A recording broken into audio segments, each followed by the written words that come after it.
నమస్కారమండి. తెలుగు కథావళికి స్వాగతం. కథ చదువుతున్న నా పేరు ప్రజ్ఞ. ఈ వీడియో నచ్చినట్లయితే లైక్, షేర్ చేయండి. నా ఛానల్ కొత్తగా చూస్తున్నట్లయితే సబ్స్క్రైబ్ చేయడం మర్చిపోవద్దు. మరిన్ని మంచి కథలు అప్లోడ్ చేసినప్పుడు నోటిఫికేషన్స్ రావడానికి బెల్ ఐకాన్ క్లిక్ చేయండి. మాయా దర్పణం మొదటి భాగం. పూర్వం అమరావతి రాజ్యాన్ని పరంతపుడు అనే రాజు పరిపాలిస్తూ ఉండేవాడు. అతడు ధర్మపాలకుడు.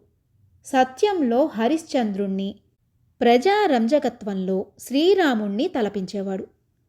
పరంతపుడి పట్టమహిషి పేరు కల్పనాదేవి. ఆమె కాశ్మీర దేశపు రాజకుమారి. వారి అన్యోన్య దాంపత్యం చూడముచ్చటగా ఉండేది. పరంతపుణ్ణి శ్రీరామచంద్రుడని, కల్పనాదేవిని సీతా మహాసాధ్వి అని ప్రజలు ప్రేమతో పిలుచుకునేవారు. మహారాజుకు అన్ని వైభవాలున్నప్పటికీ ఎంతకాలానికి సంతానం కలగలేదు.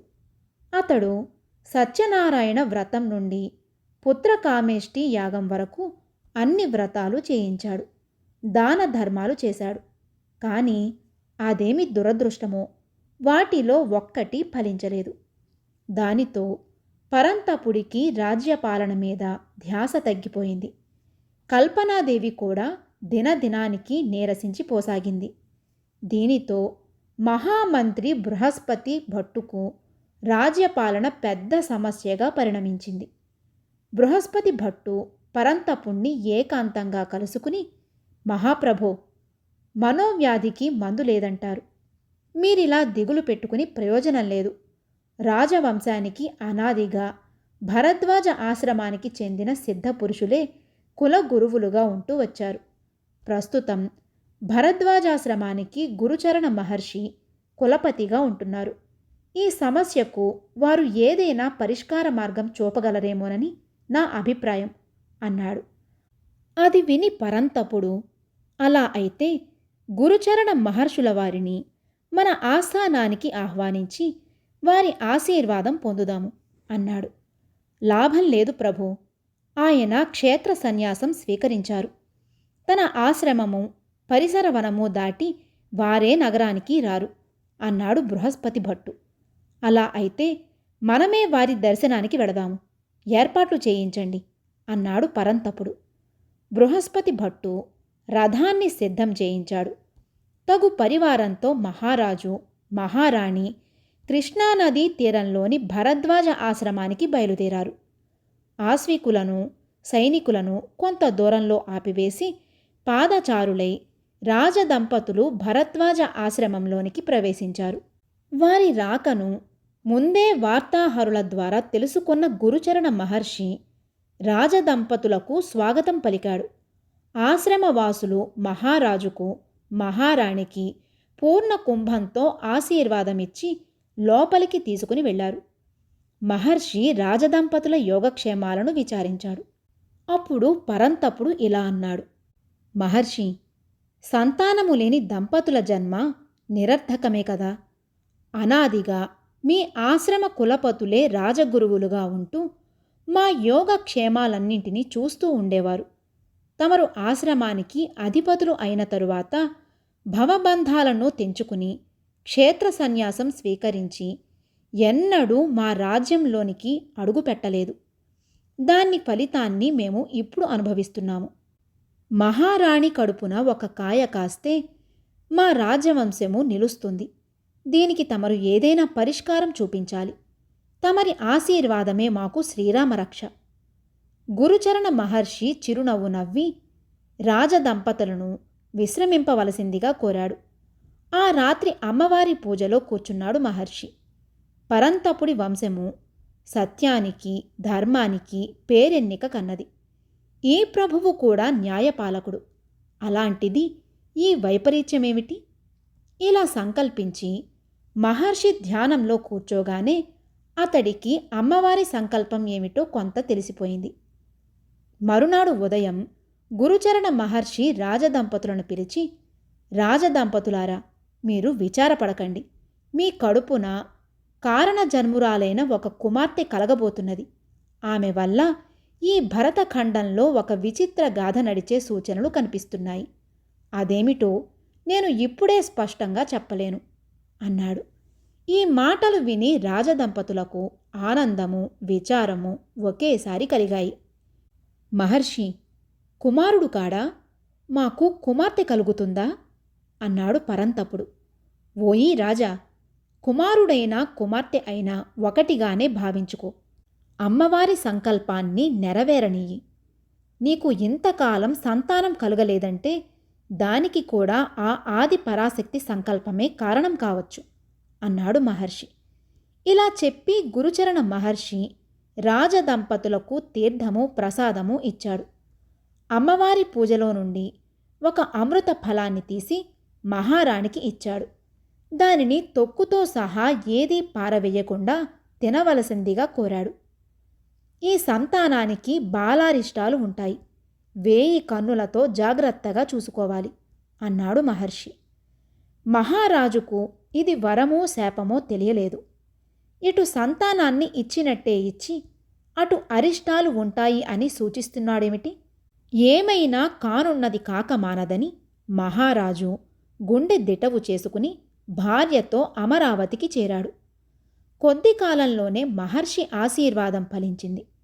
మహారాణి కల్పనాదేవి గర్భవతి అయింది. నవమాసాలు నిండగానే ఆమె ఒక శుభముహూర్తాన ఆడపిల్లను ప్రసవించింది. ఆ బిడ్డకు అవంతి సుందరి అని నామకరణం చేశారు. లేక లేక పుట్టిన ఆ శిశువును అల్లారు ముద్దుగా పెంచసాగారు. తగిన గురువులను ఏర్పాటు చేయించి సమస్త కళలు నేర్పించారు. ఒకనాడు మహారాణి కల్పనాదేవి అవంతి సుందరిని వెంటబెట్టుకుని కొండమీది కాత్యాయనీదేవి దర్శనానికి వెళ్ళింది. దేవి పూజలు ముగించుకుని వారు తిరుగుముఖం పడుతుండగా అవంతి సుందరి మెట్లు దిగుతూ ఒక్కసారి కెవ్వున కేకవేసింది. కల్పనాదేవి భయంతో అటు చూసేసరికల్లా మెట్ల పక్క నుండి ఒక పాము అవంతి సుందరి పాదాల మీదుగా పాకుతూ అవతలికి వెళ్ళిపోయింది. శూలధారులైన భటులు పరుగు పరుగున దానిని వెంబడించారు. కాని అది కొండలోని బండలలో ఎక్కడో అదృశ్యమైపోయింది. అంతఃపురానికి రాగానే పరంతపుడికి ఈ వార్త తెలిసింది. అతడికి కలిగిన పరితాపం అంతా ఇంతా కాదు. ఆస్థాన జ్యోతిష్కులను పిలిచి రాజకుమారి జాతకం మళ్లీ పరిశీలించవలసిందిగా కోరారు. వారు జాగ్రత్తగా లెక్కలు కట్టి చూశారు. ప్రధాన జ్యోతిష్కుడు అగ్నిభట్టు ఇలా చెప్పాడు. భరద్వాజ ఆశ్రమ కులపతి చెప్పిన మాటలు యథార్థంగానే కనిపిస్తున్నాయి ప్రభు. 16 ఏళ్ల వరకు ఇలాంటి గండాలు అప్పుడప్పుడు వస్తూ ఉంటాయి. ఈ జాతకురాలికి ఏదో సర్పదోషం కనబడుతున్నది. పోనీ 16 సంవత్సరాల తరువాత అయినా రాజకుమారికి గండాలు తీరిపోతాయా అని అడిగాడు మహారాజు. ఏమో చెప్పలేము ప్రభు. 16వ ఏట రాజకుమారి తప్పిపోయే ప్రమాదం జాతకంలో కనబడుతున్నది అన్నాడు అగ్నిభట్టు. ఈ మాటలు విని మహారాజు మూర్ఛపోయాడు. మహామంత్రి బృహస్పతి భట్టు అగ్నిభట్టు వైపు కోపంగా చూసి, మీకు శాస్త్రజ్ఞానమే కాని లౌకిక జ్ఞానం తక్కువ పండితులవారు. ఒకవేళ అలాంటి గండాలు ఉన్నా ప్రభువుల వారితో చెబుతారా అన్నాడు. మహామంత్రి, మాకు ఇది కఠిన పరీక్ష. చెబితే ఒక తప్పు, చెప్పకపోతే మరొక తప్పు. రాబోయే గండాన్ని దాచిపెడితే ఇంకా ప్రమాదం కదా. చెబితే ముందు జాగ్రత్తలు తీసుకోవచ్చు అన్నాడు అగ్నిభట్టు. సరే, జరిగినదేదో జరిగిపోయింది.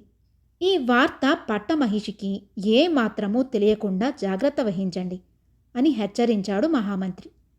చిత్తం అలాగే మహామంత్రి అన్నాడు అగ్నిభట్టు. మహారాజు త్వరలోనే కోలుకున్నాడు. మహామంత్రి సలహా మీద అతడు ఈ వార్తను బయటకు పొక్కనివ్వలేదు. కాని అతడి గుండెల్లో మాత్రం దినదినానికి బాధ పెరుగసాగింది. ఒకనాడు ససైన్యంగా మహారాజు పరంతపుడు కృష్ణాతీరంలో విహారానికి వెళ్ళాడు. ఇప్పుడు అతడు కుమార్తెను ఒక్క క్షణం కూడా వదిలిపెట్టి ఉండడం లేదు. అవంతి సుందరి కూడా తండ్రి పక్కనే రథం మీద కూర్చున్నది. రథం ఒక చెట్టు కింద నుంచి పోతూ ఉండగా ఉన్నట్టుండి ఒక్కసారిగా గుర్రాలు ఎందుకో బెదిరాయి. రథం అటూ ఇటూ ఊగింది. మరుక్షణమే పెద్ద జువ్వి చెట్టు ఒకటి పెళ్ళున విరిగి రథం మీద పడింది. రథపు టిక్కెము వెనుక భాగము నుజ్జు నుజ్జు అయినాయి. మహారాజు అవంతి సుందరి రథం మీద నుంచి క్రిందకి దూకారు. వెంట్రుక వాసిలో వారికి ప్రమాదం తప్పిపోయింది. ఇది చూసి వెనుక ముందు ఉన్న భటులు పరుగు పరుగున వచ్చి రథాన్ని చుట్టుముట్టారు. జువ్వి చెట్టు పక్కకు తొలగించి చూడగా అందరికీ ఆశ్చర్యం కలిగించే దృశ్యం ఒకటి కనిపించింది. జువ్వి చెట్టు క్రింద నుంచి ఒక పాము జరజర ప్రాకుతూ నదీ తీరంలోని ఒక చెట్టు చాటుకుపోయి మాయమైంది. ఈ దృశ్యం చూసిన తరువాత మహారాజుకి ప్రాణాలు కుదుట పడలేదు. ఏదో దుష్టగ్రహం తన కుమార్తెను అనుక్షణం పీడిస్తున్నదని అతనికి తోచింది. అంతఃపురానికి రాగానే మహామంత్రిని, జ్యోతిష్కులను, అంతరంగికులను పిలిచి సమాలోచన చేశాడు పరంతపుడు.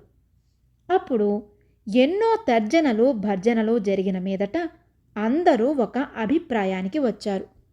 వారు మహారాజుతో ఇలా చెప్పారు వినయంగా: మనకు ఎన్నో తరాలుగా భరద్వాజ ఆశ్రమము వారే గురువులుగా ఉంటూ వచ్చారు కాబట్టి గురుచరణ కులపతిని ప్రార్థించి యువరాణిని కొంతకాలం వారి ఆశ్రమంలోనే ఉంచుకోమని చెబుదాము. అప్పుడు దుష్టగ్రహ వీక్షణానికి ఆయన మంత్రమహిమ వల్ల విరుగుడు జరగవచ్చు. ఈ విధంగా అవంతి సుందరికి శుభం కలగవచ్చు. ఇది విని మహారాజు కూడా బాగానే ఉన్నదని ఒప్పుకున్నాడు. ఇలా నిర్ణయించుకున్న వెంటనే పరంతపుడి పక్షాన బృహస్పతి భట్టు సపరివారంగా కృష్ణా తీరానికి వెళ్ళాడు. కులపతికి కానుకలు సమర్పించి తమ మనసులోని మాట చెప్పారు. అది విని మహర్షి ఇలా అన్నాడు: ఇది ఋష్యాశ్రమం, వనప్రదేశం. ఇక్కడ అంతఃపుర సౌఖ్యాలు లభ్యం కావు. ఈ ఆశ్రమ బాలకులతో బాలికలతో కలిసి యువరాణి ఉండగలిగితే మాకు అభ్యంతరం లేదు. మీ సన్నిధానమే మాకు అంతఃపురం కన్నా గొప్పది. ఆశీర్వదించి యువరాణి వారిని 16 సంవత్సరాలు నిండే వరకు మీ ఆశ్రమంలోనే ఉండనివ్వండి అని చెప్పాడు బృహస్పతి భట్టు వినయంగా. బృహస్పతి భట్టు తిరిగి వచ్చి మహారాజుకు, మహారాణికి ఈ విషయం చెప్పాడు. ముందు మహారాణి అంగీకరించలేదు. కానీ అతి కష్టం మీద పరంతపుడు కల్పనాదేవిని ఒప్పించాడు. ఒక శుభముహూర్తాన అవంతి సుందరిని ఆశ్రమానికి చేర్చారు. గురుచరణ మహర్షి అవంతి సుందరిని కన్న బిడ్డవలే చూసుకున్నాడు.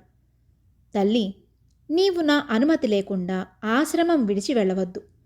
ప్రతిదినము సంధ్యా సమయంలో ఆది పరాశక్తి పూజ ఎటువంటి పరిస్థితిలోనూ మానవద్దు అంటూ మహర్షి ఆమెకు కొన్ని నియమాలు పెట్టాడు. అలాగే గురుదేవా అన్నది అవంతి సుందరి.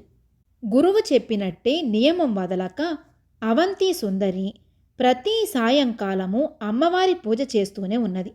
విద్యలను అభ్యసిస్తున్నది. ఇలా ఉండగా ఒకనాడు ఒక విచిత్రం జరిగింది. ఆశ్రమానికి అవతల ఉన్న కొండ మీదకి గుంపులు గుంపులుగా కొన్ని వేల నెమళ్ళు ఎక్కడి నుంచో వచ్చి వాలాయి. అవి అన్నీ పురి విప్పుకొని ఆడుతుంటే ఆ పర్వతమే పెద్ద బంగారు కన్నుల నెమలిగా మారి నర్తిస్తున్నదా అన్నట్లు అనిపించింది. ఆశ్రమంలోని ప్రధాన కులపాలిక ఈ దృశ్యం చూసింది. ఆమె పరుగు పరుగున కొండ దగ్గరకు వెళ్ళింది. ఆమెతో పాటే ఉన్న అవంతి సుందరి కూడా ఆశ్రమపు సరిహద్దు దాటి కొండ వద్దకు వెళ్ళింది. తమకు తెలియకుండానే వారిద్దరూ అలా కొండ ఎక్కడం మొదలుపెట్టారు. నెమళ్ల క్రేంకారాలను వింటూ, అందమైన మయూర నృత్యాన్ని చూస్తూ అవంతి సుందరి నెమళ్ల వెంట పరిగెత్తింది. అలా ఆమె కొండపై కొంత దూరం వెళ్ళింది. అప్పటికి సాయంకాలమైంది. నెమళ్లను చూస్తూ ఆమె అమ్మవారిని పూజించే విషయం కూడా మర్చిపోయింది. ఇంతలో ఉన్నట్టుండి ఒక్కసారిగా ఎవరో తరిమినట్లు అక్కడ ఉన్న వేల కొద్ది నెమళ్ళు గాలిలోకి ఎగిరిపోయాయి. అవంతి, చీకటి పడుతున్నది, ఇక ఆశ్రమానికి పోదాం పద అని పిలిచింది కులపాలిక. కాని బదులు సమాధానం రాలేదు. కులపాలిక చుట్టూ కలియ చూసింది. కులపాలిక భయపడుతూ అవంతి, అవంతి అని మళ్ళీ పిలిచింది. యువరాణి ఎక్కడా కనిపించలేదు. దానితో కులపాలిక పిచ్చిదానిలాగా వెతికి ఆ పైన ఆశ్రమంలోనికి వెళ్ళి చూసింది. ఎక్కడా కనబడలేదు. భయంతో కులపతి వద్దకు వెళ్ళి అంతా వివరించి చెప్పింది. ఎన్నడూ లేనిది గురుచరణ మహర్షికి కన్నులు ఎర్రబడ్డాయి. ఏదో జరగకూడనిది జరిగిందని అతడికి తెలిసిపోయింది. అతడికి విచారం, కోపం ఒకేసారి కలిగాయి. ఇది అతడికి ఒక సవాలుగా పరిణమించింది. మహారాజు ఎంతో బాధ్యతతో యువరాణి రక్షణను తనకు అప్పగించాడు. అలాంటిది తన ఆశ్రమం వద్దనే ఆమె అదృశ్యం కావడమా? ఈ నెమళ్ళు ఏమిటి? వేల కొద్దీ రావడం ఏమిటి? కులపాలిక వంటి జాగ్రత్త గల మనిషి కూడా వాటి చేత ఆకర్షింపబడటం ఏమిటి? ఏదో మోసం జరిగింది అనుకున్నాడు గురుచరణ మహర్షి. ఒకవైపు ఆశ్రమవాసులను అన్ని దిక్కులకు పంపి అవంతి సుందరిని వెతికించసాగాడు. మరొకవైపు ఆమె జాడ కనుక్కునేందుకు వేరే దారుల కోసం వెతకసాగాడు. ఎంతోసేపు ఆలోచించి అంజనం వేయ సంకల్పించాడు గురుచరణ మహర్షి. గురుచరణ మహర్షి అంజనం వేయడానికి అన్ని ఏర్పాట్లు చేశాడు. పర్ణశాలలో తూర్పు దిక్కున బియ్యపు పిండితో పెద్ద పెద్ద ముగ్గులు పెట్టించాడు. వాటి చుట్టూ పసుపు కుంకుమలతో కొన్ని కోణాలు గీశాడు. ఆ కోణాల చుట్టూ కొన్ని వలయాలు చుట్టాడు. కోణాలకు మధ్య బీజాక్షరాలు వ్రాశాడు. ఆ తరువాత మహర్షి వరుసగా కొబ్బరికాయలు కొట్టి అఖండ దీపం వెలిగించాడు. ఆ దీపాన్ని గంధం, అక్షతలు, పుష్పాలతో అర్చించాడు. అప్పుడు మంత్రాక్షతలు చల్లి ఒక దేవతను ఆవాహన చేశాడు. మరుక్షణమే పర్ణశాలలో ఎవరో పెద్దగా నవ్వినట్లు అనిపించింది. ఆ నవ్వు విని గురుచరణ మహర్షి ముగ్గులోకి అంజనాన్ని చూసే దేవత వచ్చిందని గ్రహించాడు. చిన్నసిద్ధ అని పిలిచాడు మహర్షి. ఆశ్రమంలో బాల శిష్యులలో ఒకడైన చిన్నసిద్ధుడు వచ్చి గురువు ఆజ్ఞ ప్రకారం ముగ్గులో కూర్చున్నాడు. అప్పుడు మహర్షి చిన్నసిద్ధుడికి ధూపం వేసి అంజన దేవతను పేరు పెట్టి పిలిచాడు. దేవత చిన్నసిద్ధుడి శరీరం మీదకి రాగానే చిన్నసిద్ధుడు పూనకం పట్టినట్లు ఊగసాగాడు. ఓ అంజన దేవత, పలుకు పలుకు, అవంతి సుందరి ఏమైంది అన్నాడు మహర్షి. చిన్నసిద్ధుడు వికటంగా నవ్వి, సముద్రాల కవతల చిత్రమైన ద్వీపం, ద్వీపంలో నెమలి మయూరాక్షి, మయూరాక్షి, మయూరాక్షికి మాయాదర్పణానికి లంకె, అంజనానికి అందని అభేద్యమైన మాయ, నెమలి కనబడుతున్నది, నెమలి అంటూ ఊగసాగాడు. అవంతి సుందరి జాడ చెప్పు, అంజనదేవత అని అరిచాడు గురుచరణ మహర్షి. అంజనానికి అందని ద్వీపంలో అవంతి సుందరి ఉంది, నెమలి మాత్రమే కనబడుతున్నది, నెమలి అని చిన్నసిద్ధుడు మళ్లీ వికటంగా నవ్వాడు. తరువాత ఎన్నిసార్లు అడిగినా ఇదే సమాధానం వచ్చింది. గురుచరణుడికి విసుగు పుట్టి అంజనదేవతకు ఉద్వాసన చెప్పాడు. చిన్నసిద్ధుడు అంజనదేవత ప్రభావం వల్ల కొంతసేపు స్పృహ తప్పి పడిపోయాడు. గురుచరణ మహర్షికి ఏమీ తోచలేదు. తన వంటి మంత్రసిద్ధుడికి కూడా ఈ రహస్యం అంతుపట్టకపోవడం ఆశ్చర్యంగానే ఉంది. అయితే అతడికి ఒక్క విషయం స్పష్టమైంది. రాకుమారి ప్రస్తుతం సామాన్య మానవులు నివసించే ప్రదేశంలో లేదు. ఆమెను ఎవరో ఎక్కడో దాచారు. అలా ఎందుకు దాచారు అనేది దుర్భేద్యమైన రహస్యంగానే ఉంది. గురుచరణుడికి ఆ రాత్రి నిద్ర పట్టలేదు. ఈ సమస్యను ఎలా పరిష్కరించాలి? తనపై నమ్మకం ఉంచి తన వద్ద రాజకుమారిని వదిలి వెళ్ళిన ప్రభువుకు, పట్టమహిషికి ఏం సమాధానం చెప్పాలి? పోని ఆమెను వెతికేందుకు ఎవరైనా యోగ్యుడైన వాడిని పంపి అప్పటి వరకు ఈ రహస్యాన్ని రాజధానికి చేరకుండా దాచిపెడితే ఎలా ఉంటుంది? ఇలా చేయడం నచ్చలేదు మహర్షికి. తమ బిడ్డ విషయం తెలుపకుండా తల్లిదండ్రులను అలా మభ్యపెట్టడం చాలా దోషం అనిపించింది. పైగా రాజకుమారి ఇన్నాళ్లలో దొరుకుతుందని చెప్పడం కష్టం కదా. అలాంటప్పుడు తానెంతకాలం దాచిపెట్టగలడు? మర్నాడు ఉదయం గురుచరణ మహర్షి తన సూర్యోపాసనని ముగించుకున్నాడు. ఆ తరువాత తన శిష్యులలో మైత్రేయుడనే వాణ్ణి పిలిచి, మైత్రేయ, నేడే నీవు రాజధానికి వెళ్ళు. మన ప్రభువుల వారిని కలుసుకుని రాజకుమారుని గూర్చి వార్త వారికి తెలియచేయి. అయితే వారు ఈ విషయంలో భయపడవలసిన అవసరం ఏమీ లేదని, ఎంత కష్టమైనా సరే ఆమె తిరిగి లభించే వరకు నేను అంటే మీ కులపతి విశ్రాంతి తీసుకోడని వారికి ధైర్యం చెప్పు. నేను అతి ముఖ్యమైన పని మీద ఒక చోటికి వెడుతున్నాను. త్వరలో వెళ్ళి ప్రభువును చూస్తాను. ఇది నా మాటగా ఆయనతో చెప్పు అన్నాడు గురుచరణ మహర్షి. మైత్రేయుడు గురుపాదాలకు నమస్కరించి ఆ ఆజ్ఞను శిరసావహించి రాజధాని నగరానికి బయలుదేరి వెళ్ళాడు. ఆ తరువాత గురుచరణుడు ప్రధాన కులపాలికను పిలిచి, నేను ఒక ముఖ్యమైన పని మీద ఒక చోటికి వెడుతున్నాను. ఎక్కడికి వెడుతున్నాను, ఎందుకు వెడుతున్నాను ఎవ్వరికీ తెలియకూడదు. దీనిని అత్యంత గోప్యంగా ఉంచవలసిన బాధ్యత నీది అని చెప్పాడు. ప్రధాన కులపాలికకు గురువుల వారు రాజకుమారి అన్వేషణలోనే బయలుదేరుతున్నారని అర్థమైంది. అయితే గురువుల వారు ఈ విషయాన్ని ఎందుకింత రహస్యంగా దాస్తున్నారో అర్థం కాలేదు. బహుశా రాజకుమారి ఏ రాక్షస మాయలోనో చిక్కుకొని పోయి ఉండవచ్చు. గురువుల వారు చేస్తున్న ప్రయత్నాలు ముందుగానే తెలిసిపోతే వారు అవాంతరాలు కల్పించవచ్చు. అందువల్ల గురువుల వారు ఇలా తన ప్రయాణాన్ని రహస్యంగా ఉంచారని ప్రధాన కులపాలిక గ్రహించగలిగింది. ఇలా గురుచరణుడు మైత్రేయుణ్ణి రాజధానికి సాగనంపాడు. ప్రధాన కులపాలికకు ఆశ్రమ బాధ్యతను అప్పగించాడు. కమండలం ధరించి పావుకోళ్లు వేసుకుని వేగంగా ఆశ్రమం నుండి ఎక్కడికో ఒంటరిగా బయలుదేరాడు. అలా అతడు 3 రాత్రులు 3 పగళ్ళు ప్రయాణం చేశాడు. కృష్ణానదిని, గోదావరి నదిని దాటాడు. గోదావరి ఎగువ భాగాన దట్టమైన ఒక కీకారణ్యంలోకి ప్రవేశించాడు మహర్షి. అక్కడ ప్రకృతి చాలా మనోహరంగానూ భయంకరంగానూ ఉంది. పులులు, ఏనుగులు, సింహాలు, కొండ చిలువలు, ఎలుగుబంటులు మాత్రమే కాకుండా ఎన్నో అందమైన అడవి పక్షులు కూడా అక్కడ విహరిస్తూ ఉన్నాయి. గురుచరణ మహర్షి ప్రయాణపు బడలిక చేత ఒక చెట్టు కింద విశ్రమించాడు. సమీపంలోని ఒక ఫలవృక్షపు పండ్లతో కడుపు నింపుకొని దగ్గరలోనే ఉన్న సెలయేటి నీరు తాగి కొద్దిసేపు పబళించాడు. అలా పడుకున్నాడే కాని మహర్షికి నిద్ర పట్టలేదు. అతడి మనస్సంతా కదిలించిన కందిరీగల పుట్టవలే ఉంది. రాజకుమారి అదృశ్యమైన వృత్తాంతమే అతడి మనస్సును చాలా బాధిస్తూ ఉంది. ఇంతలో ఉన్నట్లుండి మహర్షికి భయంకరమైన కేక వినబడింది. అతడు కనులు తెరిచి చూశాడు. తాను పడుక్కున్న చెట్టుకు సమీపంలో ఒక నెమలి వచ్చి వాలింది.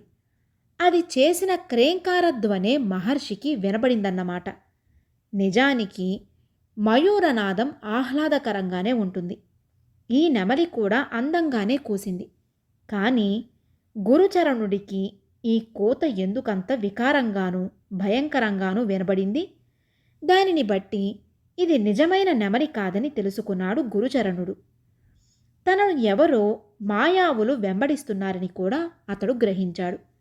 ఎన్నడూ రానిది అతడికి కోపం వచ్చింది. వెంటనే భూమిపై నుండి ఒక పొడవైన ఎండు చితుకు పులను చేతిలోకి తీసుకున్నాడు. దానిని తన కమండలంలోని నీటిలో ముంచి అభిమంత్రించాడు. ఇలా మంత్రించిన చితుకు పుల్లను గురుచరణుడు విలాసంగా నెమలి వైపుకు విసిరాడు. చూస్తూ ఉండగానే ఆ పుల్ల పామైపోయింది. పొడవైన తోకతో వెడల్పైన తలతో ఆ మంత్రసర్పం ఎండుటాకుల మధ్య నుండి జరజరా పాకుకుంటూ ముందుకు సాగిపోయింది. బుసలు కొట్టుకుంటూ తన మీదకి వస్తున్న ఆ మంత్రసర్పాన్ని చెట్టు మీద నెమలి చూసింది. దానికి పాముకు సహజంగా జాతి వైరం ఉంటుంది కదా. పాము అప్పటికే నెమలి కూర్చున్న చెట్టును పాకి పైకి చేరింది. మంత్రసర్పం తోకను వేగంగా తిప్పుతూ పూత్కారం చేస్తూ చెట్టు కొమ్మల మధ్య కూర్చున్న నెమలి మీదకి దూకింది. నెమలి మరుక్షణమే రెక్కలను టపటపలాడించింది. భయంకరంగా క్రేంకారం చేస్తూ మంత్రసర్పం మీదకి దూకింది. పొడవైన తన ముక్కుతో పాము కళ్ళను పొడవడానికి ప్రయత్నించింది. అయితే మంత్రసర్పం భయంకరంగా బుసలు కొడుతూ తన తోకతో నెమలి కాళ్లను చుట్టివేసింది. పాము తలను పొడవడానికి ముక్కు జాపి వస్తున్న నెమలి మీదకి పాము విషాన్ని కక్కింది. ఆ విషం భగ్గున నిప్పు వలె మండింది. ఆ మంటకు చెట్టు కొమ్మలు మలమల మాడిపోయాయి. ఆ వేడికి నెమలి పింఛం అంటుకున్నది. భగభగ రగిలే సెగల మధ్య నెమలి మలమల మాడిపోయింది. హతోస్మి హతోస్మి అని పెద్దగా అరుస్తూ ఆ నెమలి మండుతున్న తోకతోనే గాలిలోకి ఎగురుకుంటూ పోయింది. గురుచరణుడు నెమలి వంక తదేకంగా చూశాడు. అరుస్తూ పోతున్న నెమలి తోక అంటుకుని ఉండటంతో వెలిగే కాగడా ఒకటి ఆకాశంలో పరిగెత్తిపోతున్నట్లు అనిపించింది. గురుచరణుడికి ఇప్పుడు అసలు విషయం అర్థమయ్యింది. రాజకుమారిని అపహరించినప్పుడు కూడా పెద్ద నెమళ్ల గుంపు వచ్చింది. అంజనం వేసినప్పుడు కూడా అందులో ఒక నెమలి కనబడింది. ఇప్పుడు తాను అన్వేషణకై బయలుదేరినప్పుడు కూడా తనను ఒక రాక్షస నెమలి వెంబడించింది. కాబట్టి దీని సారాంశమేమంటే, ఈ రాక్షస మయూరాలకు రాజకుమారి అపహరణకు ఏదో దగ్గర సంబంధం ఉండి ఉండాలి. అదేమిటి? ఎలా తెలుసుకోవాలి? ఈ నెమలి సంఘటనతో గురుచరణుడికి మళ్ళీ విశ్రాంతి లేకుండా పోయింది. తన పని ముగియగానే మంత్రసర్పం ఒక ఎండు పుల్లగా మారి నేలపై పడిపోయింది. అతడు లేచి నిలుచున్నాడు. ఎదురుగా మంటలలో కాలిపోయిన చెట్టు బోసిపోయి జాలిగా కనిపిస్తున్నది. గురుచరణుడు పావు కోళ్లు తొడుక్కుని భూమిపై నుండి ఒక గడ్డి పరకను తీసి మంత్రించి దానితో పొడవైన గీతను గీచారు. దీని ప్రభావం వల్ల అతడిని ఇక ఏ దుష్టశక్తులు ఈ గీతను దాటి వచ్చి వెంబడించలేవన్నమాట. గురుచరణ మహర్షి మళ్లీ తన నడకను సాగించాడు. అలా చీకటి పడే వరకు నడుస్తూ ముందుకు సాగిపోగా ఒక కొండ కనిపించింది. దాని కింద అరణ్యం ఉంది. నిజానికి అది అరణ్యంలాగా లేదు. ఎవరో దానిని ఉద్యానవనంలాగా తీర్చిదిద్దేందుకు ప్రయత్నించినట్లు తెలుస్తూనే ఉంది. ముళ్ళ చెట్లు, విషవృక్షాలు ఎన్నో నరికివేయబడి ఉన్నాయి. ఫలపుష్పములనిచ్చే చెట్లను నీరు పోసి పెంచిన గుర్తులు కనబడుతున్నాయి. అక్కడికి వచ్చేసరికి గురుచరణుడికి మనస్సు శాంతపడింది. అతడు వెంటనే కొండ గుహల వద్దకు వెళ్ళలేదు. ఒక్క క్షణం పాటు ఒక పూల చెట్టు వద్ద విశ్రాంతి తీసుకున్నాడు. ఇంతలో అతడికి ఒక విచిత్రమైన దృశ్యం కనిపించింది. 6 అడుగుల కోతి ఒకటి తనలో తాను ఏదో గొణుగుతూ అక్కడ తిరుగుతున్నది. అది కిచకిచ శబ్దం చేస్తున్నది. నిజానికి అవి కోతి చేసే ధ్వనులుగా లేవు. ఏవో మంత్రాలు చదువుతున్నట్లుగా ఉన్నది. అది చూసేసరికి గురుచరణుడికి ఎంతో ఆనందం కలిగింది. మరుక్షణమే అతడు ఒక విచిత్రం చేయాలనుకున్నాడు. అతడు కూడా ఒక కొండముచ్చుగా మారాడు. ఏమీ తెలియనట్లు అటూ ఇటూ ఇకిలిస్తూ సకిలిస్తూ ముందుకు పోయాడు. అలా వెళ్ళి 6 అడుగుల కోతి తోకను పట్టుకుని ఒక్కసారి గుంజాడు. కోతికి కోపం వచ్చింది. తన మీదకు వచ్చిన కొండముచ్చును అదిలించాలని ప్రయత్నించింది. అయితే అది సాధ్యపడలేదు. గురుచరణుడు ఈ అడవి కోతిని ఆటలు పట్టిస్తున్నాడు. క్రమంగా అడవి కోతికి కోపం ఎక్కువైంది. తానొక కొండముచ్చు చేతిలో ఎందుకు ఓడిపోతున్నదో అడవి కోతికి అర్థం కాలేదు. అడవి కోతి తన శక్తినంతా కూడదీసుకుని కొండముచ్చును పట్టుకున్నది. కోపంతో కొండముచ్చును దండించాలని ఎంతగానో ప్రయత్నించింది. ఇంతలో కొండముచ్చు అడవి కోతి తోక పట్టుకుని గిరగిరా త్రిప్పి సున్నితంగానే అవతలికి విసిరింది. 6 అడుగుల అడవి కోతి గిరగిరా తిరిగి క్రింద పడింది. ఆ పడటం సరిగ్గా కొండముచ్చు కాళ్ల మీద పడింది. దానితో అడవి కోతికి సహనం నశించింది. నీవెవరు? కొండముచ్చువా లేక రాక్షసుడివా? చెప్పు అని అడవి కోతి మానవ భాషలో గర్జించింది. హనుమంతుడి ముందు కుప్పిగెంతులా అనే సామెత ఇప్పుడు నిజమైంది నాయనా అన్నాడు గురుచరణుడు. అడవి కోతి ఈ గొంతును గుర్తించింది. అడవి కోతి పశ్చాత్తాపంతో నమస్కరిస్తూ, స్వామి, మీరు అన్నది. అవును నాయనా, నేను నేనే. నీవెలా అడవి కోతివి కావో నేనలా కొండముచ్చును కాను. జయసింహ, నేనేనయ్యా గురుచరణుణ్ణి అంటూ మహర్షి తన కొండముచ్చు రూపాన్ని వదిలివేశాడు. అడవి కోతి మరుక్షణమే జయసింహుడు అనే రాజకుమారుడిగా మారిపోయింది. మన్నించండి గురుదేవా, మహాపచారం చేశాను. నా విద్యను పరీక్షించడం కోసం తమరు వచ్చారని తెలియక గురువుతోనే ద్వంద్వయుద్ధానికి సిద్ధపడ్డాను అన్నాడు జయసింహుడు ఆర్ద్రంగా. ఇందులో తప్పేమీ లేదు నాయనా.